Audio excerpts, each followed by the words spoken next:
Salut, je suis Sydney de Au fil du tricot et dans la vidéo d'aujourd'hui, je vais te montrer comment réaliser le grafting.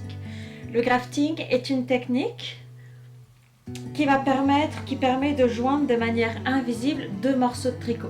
Tu peux l'utiliser pour des pulls, notamment sur le Tea O'Clock Pullover. Tu peux l'utiliser sur des châles, tu peux l'utiliser sur tes chaussettes lorsque celles-ci sont tricotées du haut vers le bas et pour fermer au niveau des orteils. Sur des cols infinis, sur tout plein de projets. L'avantage de cette technique donc c'est que tu as une finition invisible et dans le cas du Tea O'Clock Pullover, je vais également te montrer comment réaliser le grafting sur une maille en verre ici et il y aura une vidéo beaucoup plus détaillée sur ce sujet une prochaine fois.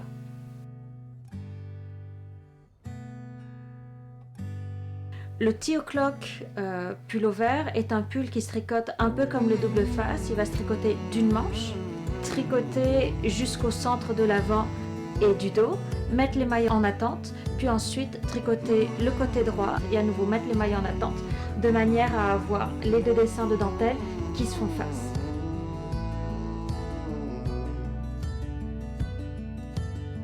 Comme tu peux le voir, j'ai déjà accroché ensemble les deux côtés de l'avant et il me reste maintenant le dos à faire et c'est ce que nous allons faire ensemble. Le grafting consiste donc à coudre les mailles les unes avec les autres avec mon fil. Donc je vais passer dans les mailles qu'il y a sur mon aiguille avant ainsi que sur les mailles qu'il y a sur mon aiguille arrière et ces mailles je vais rentrer dedans.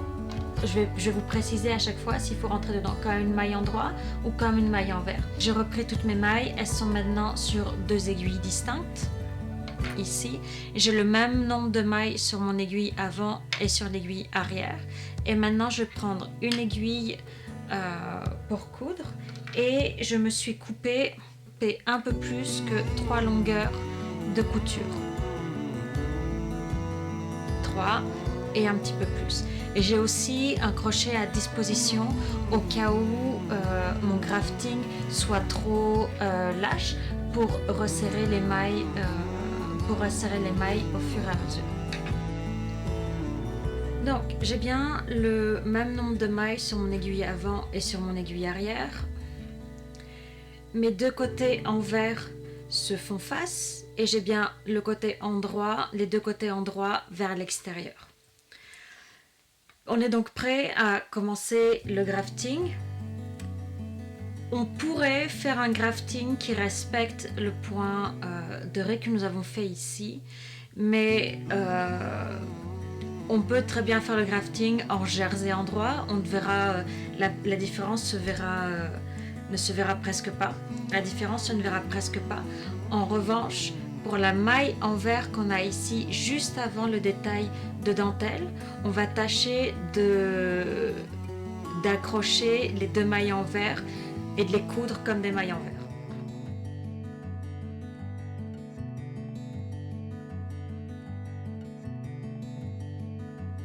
Mais pour faire du grafting en maille en droit, la première étape est de piquer dans la première maille de l'aiguille avant comme si c'était une maille en vert. Donc je rentre mon aiguille de l'arrière vers l'avant, j'attire mon fil et je me laisse un peu de marge pour ensuite rentrer ce fil discrètement à l'intérieur de mon tricot.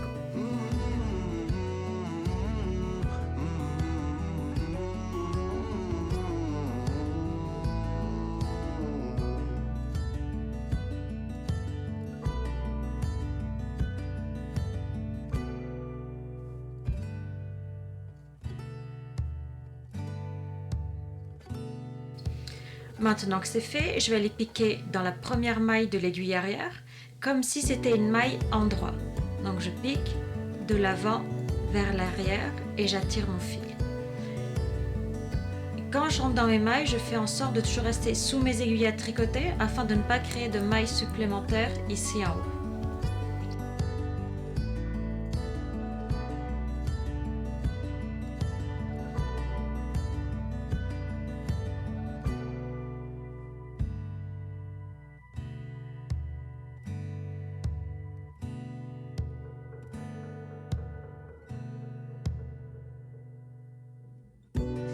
À partir de maintenant, les 4 étapes, les étapes 3, 4, 5 et 6 sont toujours ces étapes-là que l'on va répéter.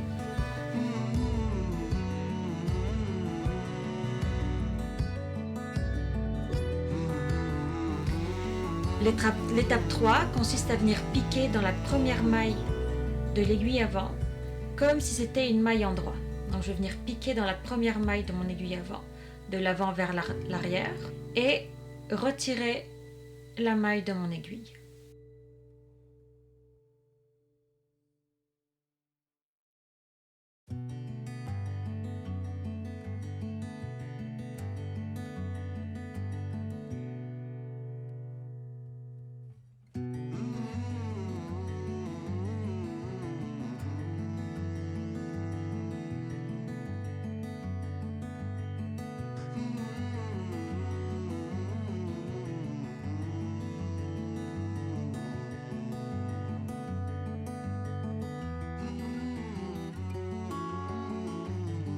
Étape 4, piquer dans la maille suivante avant, comme si c'était une maille envers, et la laisser en place.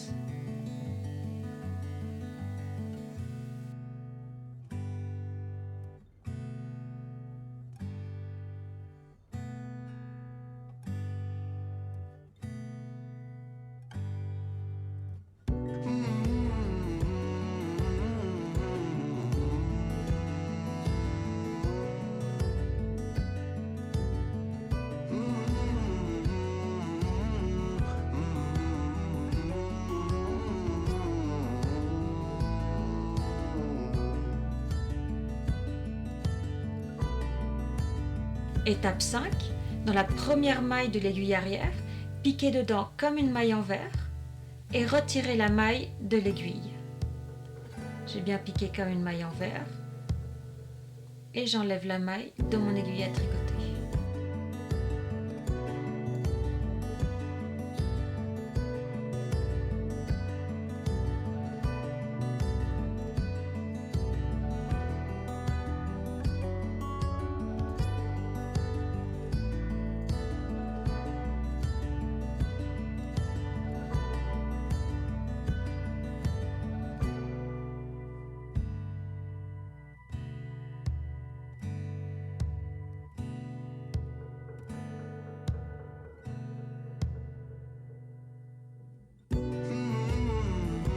Étape 6, dans la première maille, dans la maille suivante de l'aiguille arrière, piquez comme une maille en droit, donc je pique bien de l'avant vers l'arrière et je laisse la maille en place.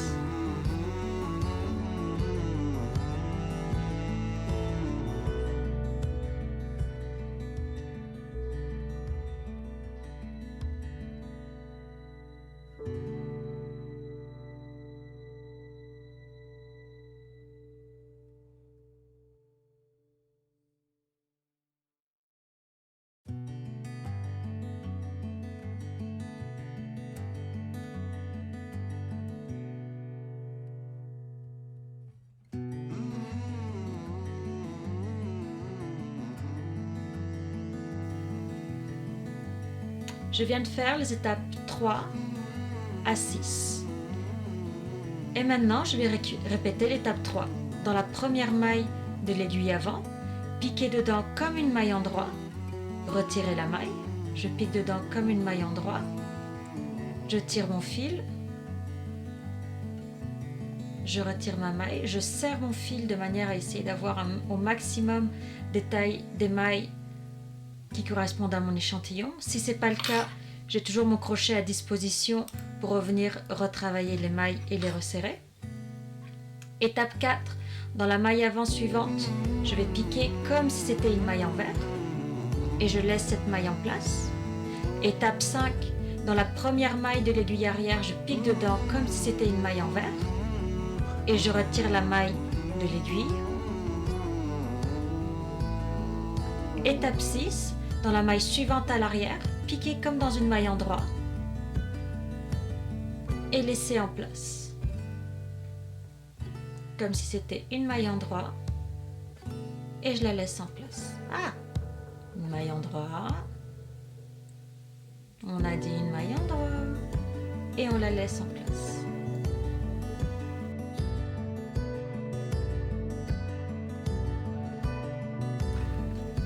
Donc, on voit déjà un peu l'avancée que j'ai fait jusqu'à maintenant avec mon Kitchener Stitch et on se rend compte qu'il y a des mailles qui n'ont pas la même tension, qui n'ont pas les mêmes dimensions que d'autres tricotés, que celles que j'ai tricotées sur mes aiguilles.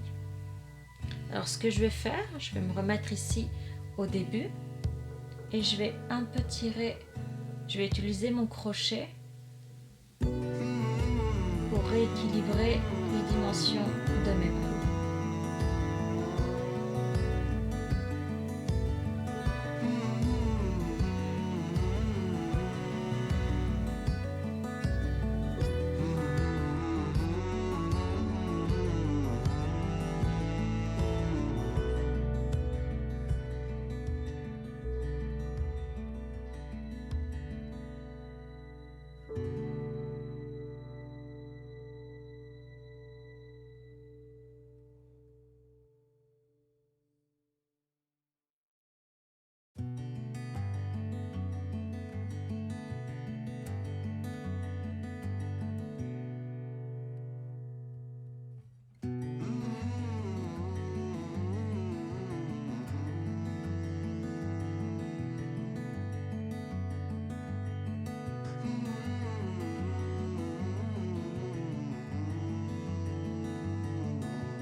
J'espère que tu as aimé cette vidéo et qu'elle a été suffisamment claire pour t'aider à comprendre comment réaliser le grafting.